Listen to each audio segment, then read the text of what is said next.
Październik był miesiącem naszego zniszczenia. To wysiedlenie miało w sobie zgromadzić wszystkich nie tylko z miasta, ale i z okolic. Jasne było, że Niemcy skupią wszystkich Żydów w Chmielniku. Przeczuwaliśmy, że nasze dni są policzone. Noc 5 października 1942 roku spędziliśmy w naszych domach. Nikt nie spał tej nocy. Wszyscy czekali na to, co się wydarzy. Było zbyt późno na jakikolwiek ruch.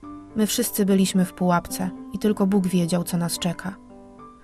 Zaczęło się między 5 a 6 rano. Był straszny hałas, trzaskanie drzwi, gwizdy, strzały, psy szczekające. To ciągle słyszę w uszach. Każdy natychmiast pójdź na Targowicę. Nie potrafię wyrazić żalu i bólu, kiedy zostawiliśmy nasz ciepły dom i maszerowaliśmy na miejsce, gdzie nas wszystkich zebrano. Ojcowie, matki i dzieci zostały ściągnięte jak bydło do rzeźnika. Kiedy w końcu dotarliśmy na Targowicę, ujrzeliśmy więcej niemieckich oddziałów gotowych do użycia przemocy wobec nas. Ich karabiny maszynowe z lufami skierowanymi prosto na nas, z których w jednej chwili gotowi byli ugodzić nas kulą śmierci. Opierałam się o ogrodzenie, kiedy ujrzałam 2 dziewczyny idące z koszami od osoby do osoby i mówiły: daj nam całe swoje złoto, srebro i pieniądze, jakie masz. Żołnierze przyglądali się temu. W jednym koszu pełno było zegarków, pierścionków, kolczyków, bransoletek. Drugi kosz wypełniony był pieniędzmi. Nagle pojawili się żołnierze z psami i biczami. Oni zaczęli ściągać każdego, bez różnicy, do czekających wozów. W tym zamieszaniu zostałam rozdzielona od mojej mamy i trzymałam się kurczowo brata Artura. Żołnierz uderzył Artura w usta. Jego warga była przecięta i krwawiła.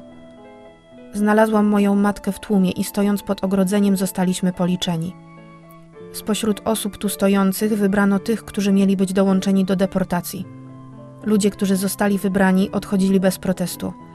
Jedyną osobą, która stawiła opór, był 6-letni Igielnik, syn miejscowego krawca. Kiedy nieszczęśliwy kij wskazał na dziecko, chłopiec rzucił się na ziemię, chwycił się mocno nogi ojca i zaczął krzyczeć: tatuś, tatuś, nie pozwól im wziąć mnie daleko, jakby ojciec miał jakąś władzę, by uchronić syna. W końcu mały chłopiec został zabrany przez jednego strażnika. Tymczasem deportacja przechodziła zgodnie z planem. Wóz po wozie napełniał się, aż brakowało wolnego miejsca. Odkąd nie pozwolono ludziom wziąć bagaży, góra plecaków, walizek, paczek i odzieży urosła pośrodku Targowicy. Wozy przepełnione odjeżdżały bez niemowląt, bowiem nie pozwolono matkom zabierać dzieci z sobą. Niemowlęta były wyrywane matkom z rąk i porzucone w jednym kącie, niezbyt daleko, gdzie stałam.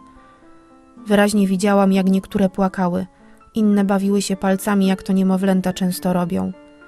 I nagle jeden z żołnierzy wyciągnął broń maszynową i kule podziurawiły ich małe ciałka. Nagła cisza.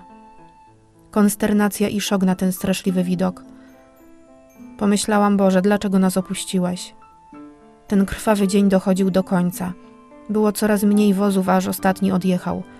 Słońce zachodziło, oblewając się czerwienią, jakby na wspomnienie tego strasznego dnia. Jakie jutro nas czeka?